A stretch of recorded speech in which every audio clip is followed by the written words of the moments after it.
అందరికీ నమస్కారం. జై శ్రీకృష్ణ ఛానల్కు స్వాగతం. ధనత్రయోదశిలోపు కుబేరుని జన్మ వృత్తాంతం గురించి తెలుసుకుందాం. ఈ కథను ఎవరైతే వింటారో వారికి సకల శుభాలు కలుగుతాయి. ముందుగా కుబేరునికి అసలు ఆ యొక్క జన్మ ఏ విధంగా ప్రాప్తించిందో ముందు ఈ కథ ద్వారా తెలుసుకొని తరువాత కుబేరుని యొక్క వృత్తాంతం గురించి తెలుసుకుందాం. పూర్వం కాంపిల్య నగరం అనే నగరంలో సోమయాజి కులోద్భవుడైనటువంటి యజ్ఞదత్తుడనే దీక్షితుడు ఒక ఆయన ఉండేవాడు. ఆయన స్వయంగా యజ్ఞదీక్షను స్వీకరించినటువంటి సోమయాజి. అంతేకాకుండా చక్కగా వేదచోదితమైనటువంటి యజ్ఞాలను చేయించుట, అలాగే చాలా మంచి కీర్తివంతుడు. ఆ యజ్ఞదత్తునికి గుణనిధి అనే కుమారుడున్నాడు. తండ్రి అతనికి 8వ ఏటనే ఉపనయనం చేశాడు. రాజకార్య నిమగ్నుడై ఉన్నటువంటి తండ్రి కుమారుని యొక్క విద్యా వ్యాసంగాన్ని ఎప్పుడూ పట్టించుకునేవాడు కాదు. అందుకు ఫలితంగా అతనికి దుష్ట సాంగత్యం ఏర్పడింది. అలా ద్యూత క్రీడాపరాయణుడు అవుతాడు. తల్లితో మాయమాటలు చెప్పి ఆమె నుండి సంగ్రహించినటువంటి ధనంతో జూతమాడుతూ ఉండేవాడు. ఆ వ్యామోహంలో దుర్జన సాంగత్యం చేసి స్నాన సంధ్యానుష్ఠానాలను విసర్జించేశాడు. అంత మాత్రమే కాకుండా నీచ సాంగత్యం వలన కలిగినటువంటి తుచ్చ సంస్కారంతో వేదశాస్త్ర దేవ బ్రాహ్మణ నిందకుడయ్యాడు. ఆ విధంగా ధర్మాలను విడిచిపెట్టి నిరంతరం గీతవాద్య గోష్ఠులతో కాలం వెళ్ళబుచ్చుతూ వేశ్యాలోలుడు కూడా అవుతాడు. నటులు, పాషాండులు, బండులు వీరే అతని యొక్క స్నేహితులు. తండ్రి రాజకార్యాల్లోనూ గృహకృత్యాల్లోనూ నిమగ్నుడై ఉంటే ఇతను మాత్రం ఈ విధంగా చేసేవాడు. అయితే ఎప్పుడైనా తీరిక సమయాల్లో భార్యతో, ఓసి ఇంటిదానా, నీ కొడుకెక్కడా, ఇంట్లో కనిపించడం లేదు అంటూ ప్రశ్నించినటువంటి ప్రతిసారి ఇప్పటి వరకు పాఠం చదువుకొని ఇదిగో ఇప్పుడే స్నేహితులు వస్తే వారితో కలిసి బయటకు వెళ్ళాడంటూ ఆ తల్లి సమాధానం చెప్పి తన యొక్క పుత్ర ప్రేమతో గుణనిధి చేసేటటువంటి తప్పుడు ప్రవర్తనను కప్పిపెడుతూ ఉండేది. ఇంట్లో మాత్రం తండ్రి లేనప్పుడు కుమారుని లాలించి హితోక్తులు చెబుతూ ఉండేది. అలా గుణనిధికి 16 సంవత్సరాల ప్రాయం వచ్చేసరికి తండ్రి స్నాతక సంస్కారాదులను జరిపి చక్కగా వివాహం జరిపిస్తాడు. వివాహం తర్వాత కూడా గుణనిధి యొక్క ప్రవర్తనలో మార్పు రాలేదు. ఒక రోజున తల్లి గుణనిధిని కూర్చుండబెట్టుకొని స్నేహార్థ హృదయంతో మృదువైన వాక్కులతో నయంగానూ భయంగానూ హితవు చెబుతుంది. కుమారా, నీ తండ్రి కోపిష్టి, ఇక ఈ చేష్టలు కట్టిపెట్టు. ఈ విషయం ఆయనకు తెలిస్తే నిన్ను నన్ను ఇద్దరిని దండిస్తాడు. ఏదో ఇప్పటి వరకు ఆయనకు తెలియకుండా కప్పిపెడుతూ వస్తున్నాను. చూడు వశ్చా, నీ తండ్రి ధనంచే కాకుండా కేవలం సదాచారం వలన లోకపూజ్యుడయ్యాడు. బ్రాహ్మణుడికి సద్విద్య, సాధు సంగమం ఈ రెండింటినీ మించిన ధనం లేదు నాయనా. విప్రుడికి ఆస్తి విద్య. కాబట్టి నీకు వీటి యందు ప్రీతి పుట్టకపోవడానికి కారణం ఏమిటో అర్థం కావడం లేదు. నీ పూర్వీకులు తాత ముత్తాతలందరూ కూడా గొప్ప దీక్షితులు, సోమయాజులు. లోకంలో మన కుటుంబానికి ఉన్నటువంటి పేరు ప్రతిష్టలను పాడు చేయవద్దు. దుష్ట సాంగత్యాన్ని విడిచిపెట్టు. సాధు సంగతిని అలవర్చుకో. సద్విద్యల యందు మనసు పెట్టు. బ్రాహ్మణాచారాలను పాటించు. తండ్రికి తగినటువంటి కొడుకు అని అనిపించుకో. నీకు 19 సంవత్సరాలు. నీ భార్యను ఒకసారి చూడు, 16 సంవత్సరాల యువతి, ఉత్తమురాలు. ఇక నీ మామగారు, మేనమామలు సర్వత్రా గుణశీలవంతులు. నీ తండ్రి గారి శిక్షలను చూడు, వారెంత వినయ సంపన్నులో. నీ విషయం రాజుగారికి తెలిస్తే మీ నాన్నగారి దీక్షితత్వాన్ని కూడా తీసేస్తారు, శిక్షిస్తారు. అప్పుడు మనకు కనీసం పూట గడవడం కూడా కష్టమైపోతుంది. ఈ విధంగా తల్లి ఎంత బోధించినా గుణనిధి తన ప్రవర్తన మాత్రం మార్చుకోలేదు. అలా ఇంట్లో ఉన్నటువంటి వస్తువులన్నింటినీ క్రమంగా జోదగాళ్లకు అర్పిస్తూ ఉండేవాడు. ఒక రోజున తండ్రి అయినటువంటి దీక్షితుడు వీధిలో ఒక జోదగాని వేలికి తన యొక్క వజ్రపు ఉంగరాన్ని గుర్తించి వాడిని గుచ్చి అడిగేసరికి వాడిలా చెబుతాడు. ఓ దీక్షిత స్వామి, నేనేమేమి మీ ఇంట్లో చౌర్యం చేయలేదు. నీ కొడుకే దీని జోదంలో పోగొట్టుకున్నాడు. అలాగే ఇదొక్కటే కాదు, ఇంకా చీరలు, సొమ్ములు చాలానే ఉన్నాయనుకోండి. ఆ వరుసలో అసలు ఈ నగరంలో అతనితో సమానమైనటువంటి జోదగాడు లేడనుకోండి. అలాగే నీతో సమానమైనటువంటి శ్రోత్రియుడు కూడా లేడు. అసలు ఈ విషయం నీకు ఇప్పటి వరకు తెలియలేదంటే నాకు ఆశ్చర్యంగా ఉంది. మొదటిసారిగా తన కుమారుని యొక్క దుష్ప్రవర్తన గురించి ఒక జోదరి నోట విన్నటువంటి ఆ దీక్షితుడు సిగ్గుతో తలను, భుజాలను వంచుకొని ఉత్తరీయంతో శిరస్సును కప్పుకొని వడివడిగా అడుగులు వేసుకుంటూ ఇంటికి చేరి భార్యను పిలిచి ఇలా అంటాడు. ఓసి సోమిదేవమ్మ, ఇలా రా. గుణనిధి అయినటువంటి నీ కొడుకు ఎక్కడే? సరే, ఆ భ్రష్టుడితో నాకేం పని కానీ రాజుగారు నాకు ఇచ్చినటువంటి రత్నాంగుళీయకాన్ని తైల్యాభంగన వేళ చిరునవ్వులు చిలికిస్తూ నన్ను గిలిగింతలు పెట్టి మరీ తీసుకున్నావు కదా, అదేది? నేను భద్రపరుస్తాను అని తీసుకున్నావు, గుర్తుందా? ఏది ఆ ఉంగరం? ఇప్పుడు ఎక్కడుంది? వెంటనే వెళ్ళి తీసుకొనిరా. ఆ మాటలు విన్నటువంటి సోమిదేవమ్మ భయపడిపోయి గాంభీర్యాన్ని నటిస్తూనే నెత్తి మీద సూర్యుడు నిప్పులు కక్కుతున్నాడు. మధ్యాహ్నం 12 అయ్యింది. స్నానానికి ఏర్పాట్లు చేశాను, కానీ ముందు స్నానం చేసి అనుష్ఠానం తీర్చుకొని భోజనం చేయండి. ఆ ఉంగరం ఎక్కడ ఉందో జాగ్రత్తగా వెతుకుతాను. ఇప్పుడు దానికి ఏమంత తొందర వచ్చిందట? అని ఆమె కప్పిపుచ్చుతుంది. ఇప్పటికి కూడా కొడుకు చేసినటువంటి చెడు నడతను కప్పిపెడుతూ ఉన్నటువంటి ఆ తల్లి అవివేకపు పలుకులకు ఆగ్రహం తెచ్చుకున్నటువంటి ఆ దీక్షితుడు శిఖను జోడించి పంచె పైకగట్టి ఉత్తరీయాన్ని దులిపి మొలకు చుట్టి యజ్ఞోపవీతాన్ని సవరించి దక్షిణ బాహువును పైకెత్తి అంగుళీ స్ఫోటనం చేసి సోమదేవమ్మ వైపు ఒక్కసారిగా తిరిగి తర్జనితో నిర్దేశించి కళ్ళ మెరుపులు కురుస్తూ ఉంటే పళ్ళు పటపటా కురుగుతూ, ఓ సోమిదేవమ్మ, చాలించవే నీ మాయ మాటలు, కట్టిపెట్టు. వాడి గురించి నేను అడిగిన ప్రతిసారి నువ్వు అసత్యాన్ని పలుకుతూ వచ్చావు. హంసల బారంచు, మామిడి చిగురు రంగు పైటంచు, జలతారు పట్టు చీర ఏవి? రాళ్లు పొదిగిన బంగారు గిన్నెక్కడ? 3 పేటల పట్టుతో వేసిన నా పట్టు పంచ ఏ జోదరు కట్టుకున్నాడు కదే? దక్షిణ దేశం నుండి తెచ్చిన ఇత్తడి పాత్ర, గౌడ దేశం నుండి తెచ్చిన రాగి పాత్ర ఎక్కడున్నాయి? సరే, కులస్త్రీ అయినటువంటి నీపై కోపించటం ఇక తగదు. కుపుత్రత్వం కంటే అపుత్రత్వం మేలు. వెళ్ళి నీళ్లు తీసుకొనిరా. వాడికి నువ్వులు నీళ్లు ఇప్పుడే వదిలేస్తాను. వాడు నా కొడుకు కాదు, నువ్వు నా భార్యవు కావు. పునర్వివాహం చేసుకున్న తర్వాతే తిరిగి నా భోజనం. ఈ విధంగా పలికి స్నాన సంధ్యానుష్ఠానాలను నెరవేర్చి ఆ రోజే మరొక కుమార్తెను, శ్రోత్రియుని యొక్క కుమార్తెను వివాహమాడి వైదిక ధర్మానుష్ఠాన తత్పరుడయ్యాడు యజ్ఞదత్తుడు. ఇక తీవ్రమైనటువంటి ఆగ్రహంతో అలా శవదం చేసినటువంటి తండ్రిని చూసి భయపడినటువంటి ఈ దీక్షిత పుత్రుడు ఇల్లు విడిచిపెట్టి ఉత్తర దిక్కుగా బయలుదేరుతాడు. ఉత్తరీయంతో శిరస్సు కప్పుకొని నడక సాగిస్తూ తనలో తాను మదన పడుతూ ఉంటాడు. ఏమాశ్చర్యం, దీక్షిత వంశంలో పుట్టి నాకు అసలు ఈ వ్యసనాలు ఎలా అంటుకున్నాయో. నా వద్ద ధనం లేదు, విద్యాగంధం ఉందా అంటే అది అస్సలు లేదు. దేశాంతరం ముందున్న వాడికి విద్య ఉత్తమమైనటువంటి స్నేహితుడు అంటారు. ధనహీనుడికి సుఖాలు ఆమడ దూరంలో ఉంటాయి. గమ్యమే లేనటువంటి ఈ నడక ఎంతవరకు పోవాలో ఇలా మనసులో కుములుకుంటూ కొన్ని రోజులు నడుచుతూ ఉంటాడు. అలా ఒక రోజున తన దుస్థితికి చింతిస్తూ నడక సాగిస్తూ ఉండగా అంతలో సూర్యాస్తమయం కావస్తుంది. దూరంగా శివాలయ గోపురం కనిపిస్తుంది. అలా వడివడిగా నడిచి ఆ ఆలయం వద్దకు చేరుకుని చెరువు గట్టు మీద ఉన్నటువంటి చెట్టు కింద కూలబడతాడు. తెలియకుండానే కునుకు పడుతుంది. తెల్లవారుతుంది. ఆ రోజు శివరాత్రి. హరహర మహాదేవ శంభో శంకర అంటూ ఉచ్చైస్వరంతో శివనామ స్మరణ చేస్తున్నటువంటి భక్తుల కోలాహలంతో ఆ ఆలయ ప్రాంగణం ప్రతిధ్వనిస్తూ ఉంటుంది. పొద్దు కరకరలాడుతూ ఉంటుంది. గుణనిధి కడుపులో ఆకలి కొరకరలాడుతూ ఉంటుంది. అప్పుడు ఇలా అనుకుంటాడు, ఇంట్లో ఉన్నప్పుడు అమ్మ కడుపు తడివి మరి పొద్దుటే వడపిండెలతో చక్కగా పెరుగన్నం పెట్టేది. ఇప్పుడు ఎవరు పెడతారు? లోకంలో అమ్మ వంటి వస్తువు ఇంకెవ్వరూ ఉండరు. ఇలా అమ్మ చేసిన ఉపచారాలన్నీ స్మరించుకుంటూ తన వంటి సోమరిపోతులు లోకంలో సుఖంగా బ్రతకకుండా ఆకలిని సృష్టించినటువంటి ఆ బ్రహ్మ చేసిన అపచారాన్ని నిందించుకుంటూ క్షుద్బాధ నివారణోపాయాలను కళ్ళు మూసుకొని తదేకమైనటువంటి ధ్యానంతో చింతిస్తూ ఉండగా నానావిధ రుచి పదార్థమైనటువంటి గుమగుమ వాసనలు గుణనిధి యొక్క నాసాపుటాలకు సోకుతాయి. కళ్ళు తెరిచి చూసేసరికి ఒక పరమ మహేశ్వరాచార్య సంపన్నుడు స్వజనంతోనూ పరిచారకులతోనూ కలిసి అనేకమైనటువంటి మధుర భక్ష్యాలను శివ నైవేద్యం కోసం తీసుకొని వెళుతూ కనిపిస్తాడు. అలా నివేదనాంతరం శివభక్తులు నిద్రించగానే ఆ వంటకాలను పరిగ్రహించవచ్చులే అని అనుకుంటాడు ఈ యొక్క గుణనిధి. శివాలయ గర్భగుడి ద్వారం దగ్గర ఒక భక్తుడిలా శివనామ స్మరణ చేస్తూ పూజంతా అయ్యే వరకు చూస్తూ ఉంటాడు. వివిధ నృత్య గీతాలతో పరమేశ్వరుని ఆరాధించి నివేదనాంతరం భక్తులు అలసిపోయి నిద్రిస్తారు. అదే అదునుగా గురునిధి గర్భగుడిలోకి ప్రవేశించి మందప్రభతో వెలుగుతున్నటువంటి దీపకాంతుల మధ్య ఆ భక్ష్యాలను గుర్తించలేక ఉత్తరీయాన్ని చించి అంచును వత్తిగా చేసి దీప ప్రకాశాన్ని పెంచి భక్ష్యాలను ఏరి కొంత తిని కొంత మూట కట్టుకొని త్వరగా బయటకు వెళుతుండగా చీకట్లో కాలు తగలగా నిద్రిస్తూ ఉన్నటువంటి ఒక వ్యక్తి లేచి దొంగ దొంగ అంటూ పెద్దగా అరుస్తాడు. ఆ అరుపుకు అందరూ లేచి అతన్ని పట్టుకొని గట్టిగా కొడతారు. పాపం దెబ్బలకు తాళలేక ప్రాణాలను విడుస్తాడు దీక్షిత పుత్రుడైనటువంటి గురునిధి. అతని యమలోకానికి తీసుకువెళ్లే నిమిత్తం పాసముద్గుర పానులైనటువంటి యమభటులు వస్తారు. అంతలో చిరుగంటల మాలలు, చేతిలో త్రిశూలాంగాల శివగణాలు కూడా అక్కడకు సాక్షాత్కరిస్తారు. వర్ణాశ్రమాచార ధర్మాలను తప్పి సంచరించేటటువంటి పుణ్యపాప వివక్షలైనటువంటి ఈ మూర్ఖుడు యమదండనకే అర్హుడు అంటూ యమభటులు వాదిస్తారు. దానికి ప్రత్యుత్తరంగా శివదూతలు ఇలా అంటారు, ఓ యమకింకరులారా, సూక్ష్మమైనటువంటి శివధర్మాలను వివరిస్తా వినండి. ఇతను శివరాత్రి నాడు ఉపవాసం ఉండి జాగరణ చేశాడు. శివనామ స్మరణ చేస్తూ శివపూజను కల్లారా చూశాడు. దీపాన్ని వెలిగించాడు. శివప్రసాదాన్ని తిన్నాడు. ఈ కృత్యాలను ఆచరించిన వారు ఎవరైనా సరే శివ సాలోక్యాన్ని పొందుతారు.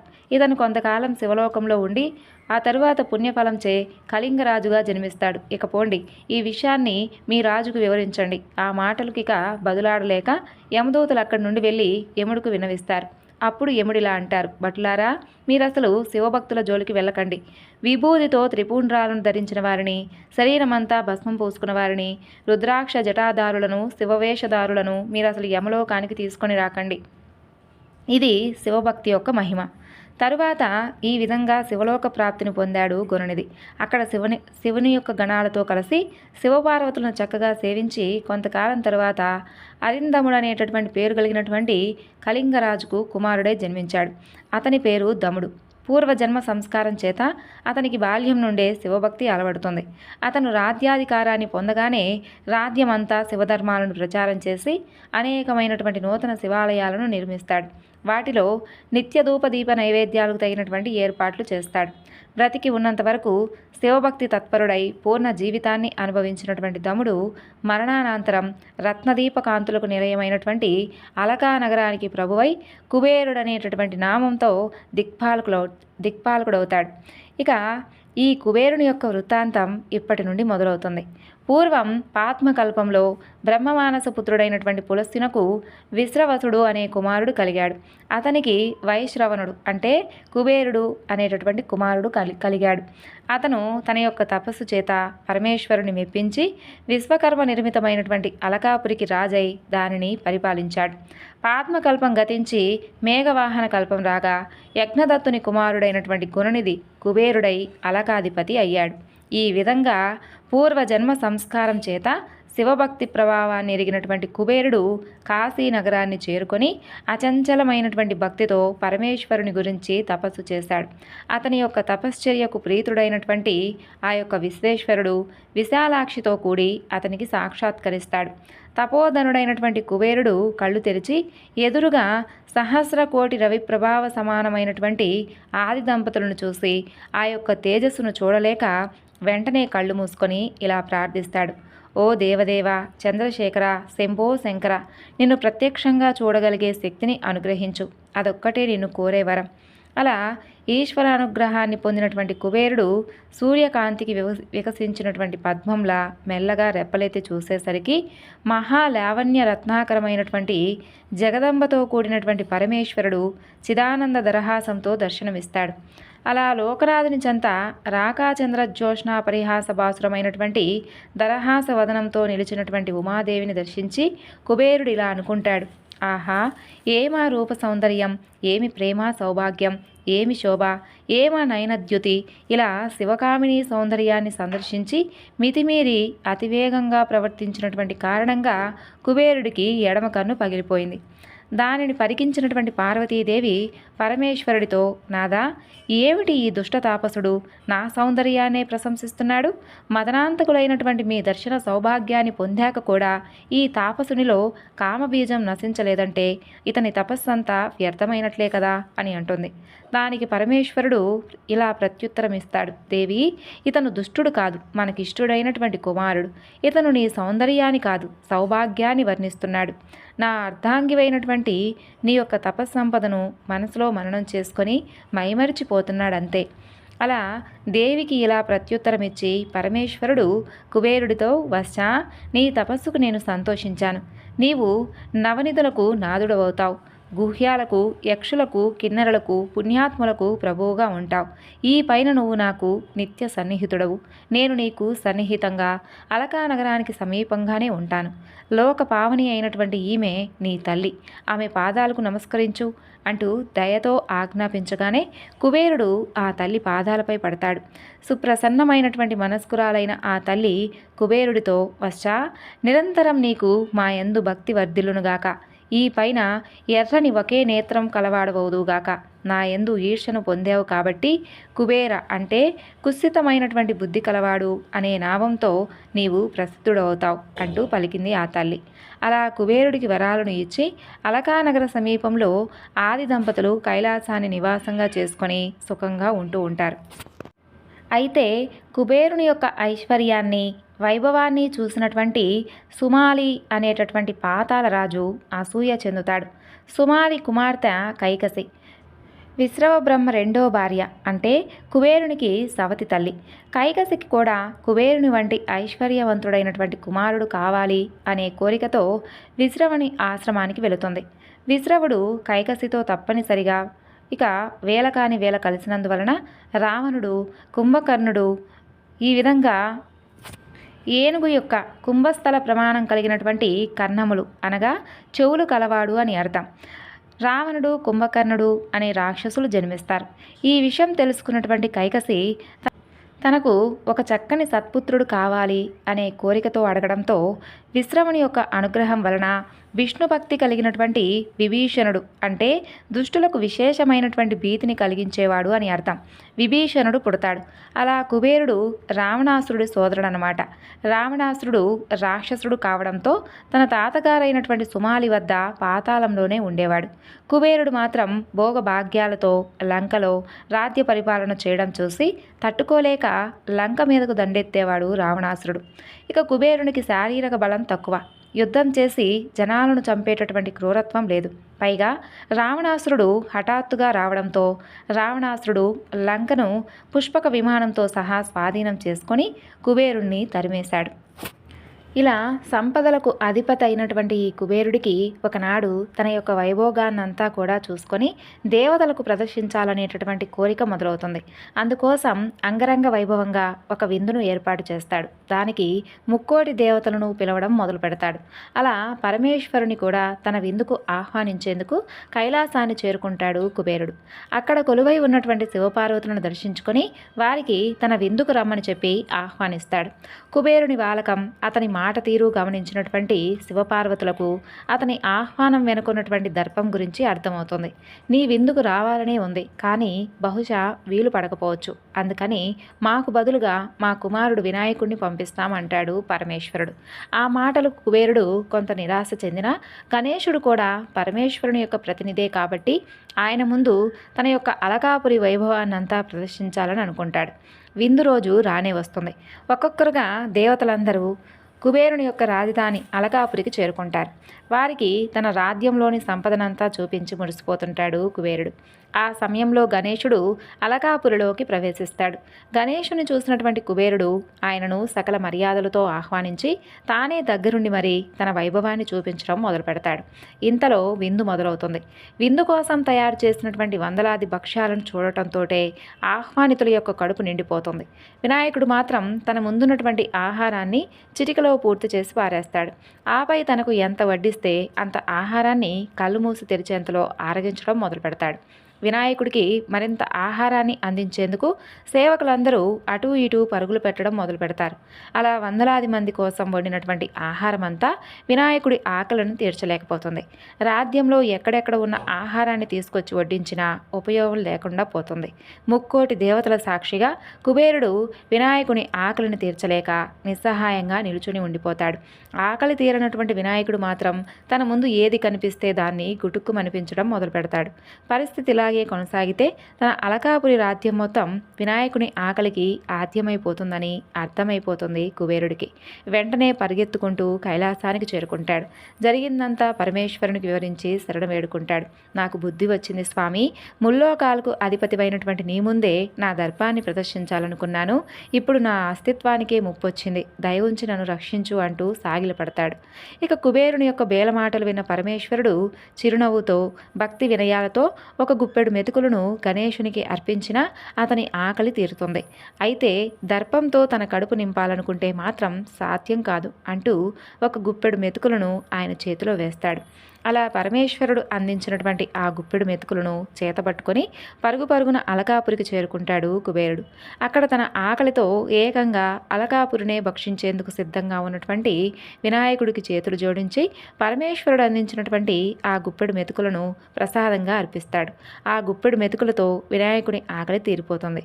గణేశుని ఆకలితో చిన్నాభిన్నమైపోయినటువంటి తన రాజ్యాన్ని, చిన్నబోయినటువంటి తన పరివారాన్ని చూసుకొని కుబేరుడు స్థానువై అలా ఉండిపోగా వినాయకుడు మాత్రం బొజ్జను తడుముకుంటూ చిరునవ్వుతో కైలాసానికి బయలుదేరి వెళ్ళిపోతాడు. ఎంతటి వారికైనా గర్వం పనికిరాదన్నటువంటి నీతి ఈ కథ ద్వారా కూడా మనకు తెలిసింది.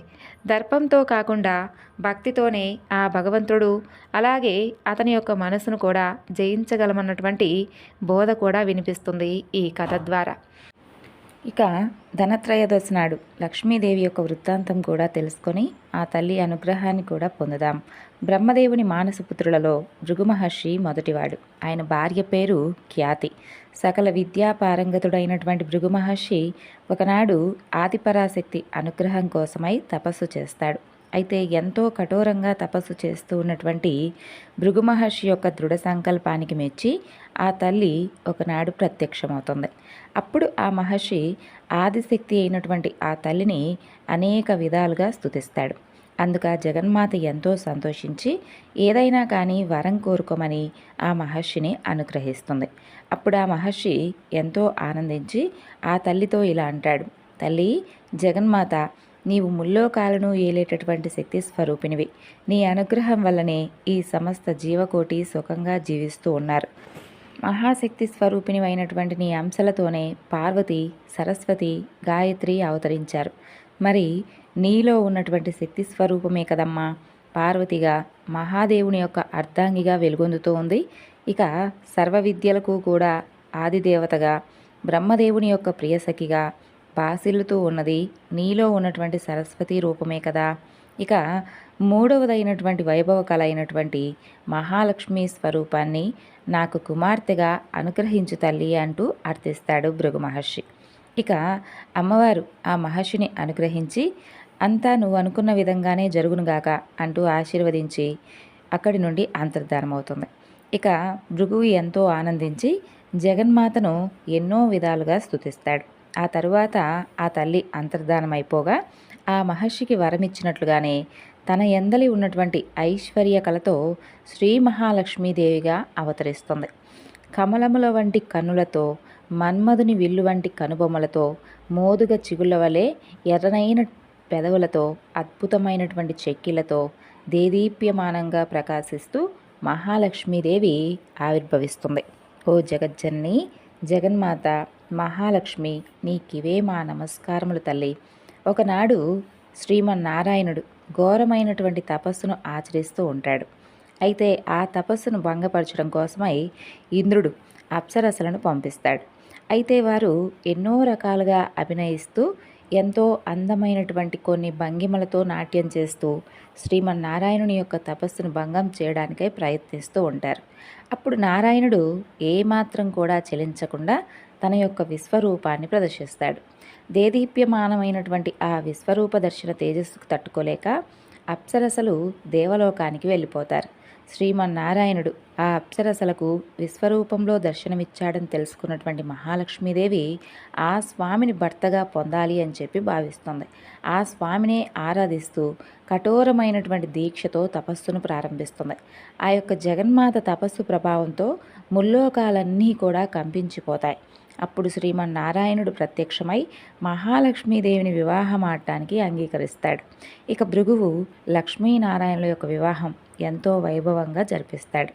ఇక స్వర్గలోకపు అధిపతి అయినటువంటి ఇంద్రుడు ఒకనాడు అధికంగా సురాపానం సేవించి అలా వెళుతూ ఉండగా దూర్వాస మహర్షి కనిపిస్తాడు. పారిజాత పుష్పాన్ని ఇంద్రుడికి బహుకరించిస్తాడు. సురాపాన ప్రభావంలో ఉన్నటువంటి దేవేంద్రుడు ఆ యొక్క పారిజాత పుష్పాన్ని తన ఐరావతంపై ఉంచుతాడు. అక్కడితో ఆ పుష్ప దివ్య ప్రభావం చేత ఐరావతం ఎంతో దివ్యంగా నాట్యం చేస్తూ స్వర్గాన్ని విడిచి వెళ్ళిపోతుంది. అది తెలుసుకున్నటువంటి దూర్వాసుడు మహేంద్రుడు తనను కావాలని అవమానించాడేమోనని చెప్పి భావించి అతను సర్వ సంపదలు కోల్పోతాడంటూ శపిస్తాడు. ఆ మహర్షి యొక్క శాపంతో దేవేంద్రుడు సర్వ సౌభాగ్యాలను కోల్పోతాడు. ఇక ఇంద్రలోకం మొత్తం కళావిహీనంగా మారిపోతుంది. అప్పుడు శ్రీ మహాలక్ష్మి దేవలోకం విడిచిపెట్టి సముద్ర గర్భంలో దాక్కుంటుంది. సర్వము పోగొట్టుకున్నటువంటి మహేంద్రుడు తాను చేసినటువంటి తప్పులన్నింటినీ కూడా తెలుసుకొని ఎంతో చింతిస్తూ తిరిగి శ్రీహరి వద్దకు వస్తాడు. ఓ శ్రీమన్నారాయణుల వారిని ఇంద్రుడు ఈ విధంగా ప్రార్థిస్తాడు. ఓ స్వామి శ్రీమన్నారాయణ, కరుణామయ, జగన్నాథ, జగద్రక్షక, నీకివే నా నమస్కారములు. ఇంద్రలోకపు భోగభాగ్యాలను అనుభవిస్తూ అప్సరసల నాట్యాలతో సురాపానంతో ఒళ్ళు మరిచిపోయి దూర్వాస మహర్షి యొక్క ఆగ్రహానికి లోనైపోయాను. ఆ మహర్షి యొక్క శాపంతో సర్వ సౌభాగ్యాలను కోల్పోయాను స్వామి. నా ఇంద్రలోకం మొత్తం కళావిహీనంగా తయారైంది. కాబట్టి దయచేసి నన్ను అనుగ్రహించి తిరిగి పూర్వ వైభవం నాకు మరలా తిరిగి వచ్చేలా కరుణించవలసింది. జనార్దన, జగత్ప్రభు, కృష్ణ, నాకు నీవే దిక్కు, అన్యదా శరణం నాస్తి త్వమేవ శరణం మమ అంటూ వేడుకుంటాడు. అప్పుడు దయాసాగరుడైనటువంటి ఆ శ్రీహరి మహేంద్రుని యొక్క దీనస్థితిని తెలుసుకొని అతనితో ఈ విధంగా అంటాడు. ఓ ఇంద్ర, నీవేమీ బాధపడనవసరం లేదు. మహాలక్ష్మీదేవి ప్రస్తుతం సముద్ర గర్భంలో ఉంది. కాబట్టి కొంతకాలం తరువాత దేవదానవుల యొక్క సముద్ర మదనంలో ఆమె తప్పకుండా నా చెంతకు వస్తుంది. అప్పుడు తిరిగి నీ పూర్వ వైభవం నీకు తప్పక చేరుకుంటుంది అని అంటాడు. ఇక దేవేంద్రుడు శ్రీహరికి నమస్కరించి అక్కడి నుండి సెలవు తీసుకొని తిరిగి ఇంద్రలోకానికి వెళ్ళిపోతాడు. అలా కొంతకాలానికి దేవదానవులు అమృతం కోసమై సముద్రాన్ని చిలకడానికి సంకల్పిస్తారు. వారందరూ కలిసి శ్రీమన్నారాయణుల వారి వద్దకు వచ్చి సముద్ర మదనంలో తమకు సహకరించవలసింది అంటూ అర్థిస్తారు. ఇక శ్రీహరి వారితో సర్పరాజు అయినటువంటి వాసుకుని తోడుగా చేసుకొని మందర పర్వతంతో సముద్రాన్ని చిలకమని చెప్పి చెబుతాడు. ఆ విధంగా దేవదానవులు చేసి సముద్ర మదనాన్ని ప్రారంభిస్తారు.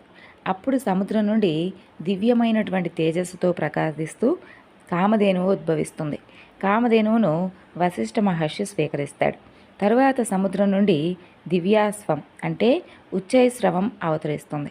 దానిని బలి చక్రవర్తి స్వీకరిస్తాడు.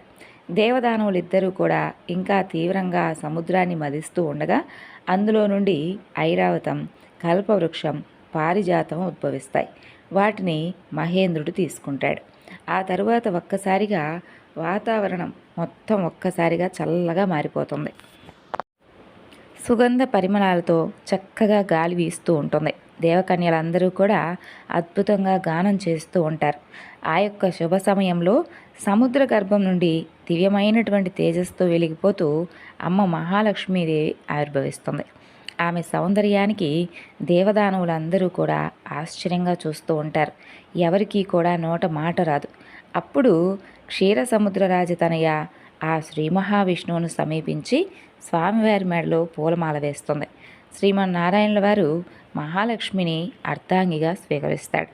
ఆ తర్వాత బ్రహ్మాది దేవతలందరూ కూడా ఆ యొక్క దృశ్యాన్ని చూసి ఎంతో సంతోషిస్తారు. ఆకాశం నుండి పుష్పవర్షం కురుస్తుంది. లక్ష్మీనారాయణులను దర్శించినటువంటి వారందరి భాగ్యం ఏమని చెబుతాం. సర్వజీవుల హృదయాంతరాలలో అంతర్యామి స్వరూపంలో ఉంటూ సర్వజీవుల శుభమును సుఖాన్ని చూసేటటువంటి నారాయణుడు ఒక పక్క, సర్వజీవకోటిని ఆప్యాయంగా అనురాగంతో అనుగ్రహించేటటువంటి జగన్మాత మహాలక్ష్మీదేవి యొక్క అనుగ్రహం ఒక పక్క. వీరిరువురి దర్శన భాగ్యంతో అందరూ కూడా ఎంతో ఆనందిస్తారు. మరి ఈరోజు ఈ వివరణ మీ అందరికీ కూడా నచ్చింది అనుకుంటున్నానండి. మరొక చక్కని వివరణతో మరలా కలుసుకుందాం. అంతవరకు నమస్కారం. జై శ్రీకృష్ణ.